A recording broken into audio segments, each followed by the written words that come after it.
Welcome. My name is Dr. Karen O'Mara from the Department of Clinical Sciences at Chicago Medical School. Today we are going to interview class of 2021 Chicago medical student Gloria Joo. She is also an artist, and her artwork has been selected to be on the cover of the 2018 volume of Synapses. Her artwork is also entitled Synapses. First, I'd like to start out by asking you the motivation behind the work. Well, the Synapses submission requirements ask for an artistic interpretation of synapses. And, then I start thinking about what synapses remind me of, and then this might be a long funny story, but I first learned about synapses back in elementary school, where my classmates and I went on a field trip to a science museum, and then there was this game that we were supposed to play where this research coordinator handed out a bunch of batons of different colors. They were supposed to represent different neurotransmitters, and then we just went to town, all these little kids running around the museum. We were handing each other our different batons, and then that memory really stuck with me because every time the baton would exchange hands, that was supposed to represent a synapse. So I was like, oh yeah, hands, synapses, and then it kind of makes sense, because physically neurons kind of remind you of little arms projecting out, and then the dendrites are supposed to represent the little fingers, or I guess the other way around. Sorry, yeah, but yeah, that's where it all began. Gloria, can you describe how you went about creating this piece? What was the medium, and also the whole creative process that went into how you decided to submit this, create this, and then submit it for the cover art? Normally I have a wide array of different types of artistic instruments at my disposal because I'm really good at painting. I had a tablet where I would just draw these kind of things and then color it out with Photoshop. But when I first came to med school, I didn't bring any of my art stuff with me because people told me I wouldn't have time.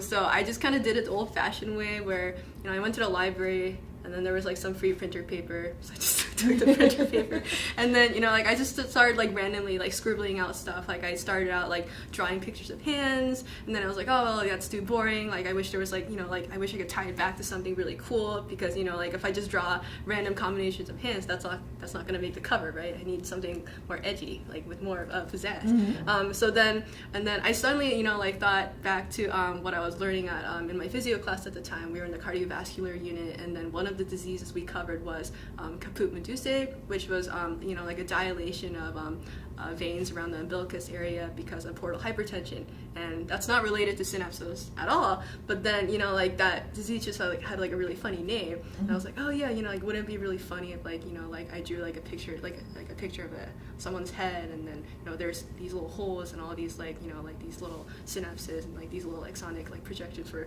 shooting out of the head from different orifices and from different sides of the head, and so I just that's what I did. I just drew the head, and then the rest is history. I just drew little hands everywhere. I think that's one of the best things about art that is not really captured in medicine, because when you when you're studying for histology tests, there's this picture of this random cluster of cells or something in some random organ, and then there's only supposed to be one correct answer to that question. But then in art, you go to the library, and it's not taking a multiple choice test. It's not you're trying to diagnose some kind of disease. You just kind of look at it and be like, man, that looks really cool. And then you can interpret it in different ways. I know that we talked earlier about the whole I took inspiration from caput medusae, which was one of the diseases that I was learning about for the cardiovascular unit. But maybe other people looked at it and they saw something else. I would love for you to describe for us how art has been a process in your life, and how you anticipate incorporating it into your life as a medical student and then in your future as a physician. Okay, thanks. That was a very good question. It was a very long question, so let me try to break it down in my head first. I guess even before I discovered medicine, and before I even considered the possibility of me going into medicine as a future doctor, I was really interested in art, and I was really involved in art, and that was just the only thing that I wanted to do ever since I was really little. So when I was 5, when I was still living back in South Korea, I won a lot of regional art contests, and then one of my arts was also featured in this children's show. it was like 20 years ago, so like I don't remember the name. My mom still has like, you know, the VCR recording somewhere. Yeah, but it just kind of, took off from there. And then in high school, I wasn't taking any art classes, but I just like loved art so much. So I taught myself how to, I like taught myself how to do Photoshop, like no one, like by like looking up a bunch of YouTube videos, looking up, reference books from the library, all like old school style. And then I had some of my works exhibited in a solo gallery show in downtown Seattle. And then, and that was before I went into college. And then in college, I was, I really thought that, okay, this is going to be, this is going to be like the rest of my life. Like I want to do art for the rest of my life. So in order to do that, I needed to like major in art. But then at the same time, that's when I was kind of exposed to medicine for the first time. Right around that period, I was like shadowing a bunch of different doctors, volunteering at hospitals, doing what you need to do to get into college. And then I liked that part too. It was a lot more interactive. It was a lot more. It was less about me and more about like interacting with other people and like learning about their stories and like like what kind of people they were, and just having like that really intimate rapport with other people that I feel like art lacks sometimes.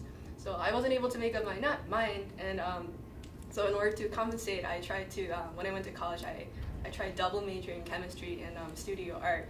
And then while trying to, like knock out all my pre-med requisites at the time, which was really hard. Challenge. Yeah, it was really hard. There were a lot of long nights where you don't sleep, and then I would just alternate between, like doing all-nighters at the library versus doing all-nighters back at the studio. Thank you so much for the interview, and congratulations again.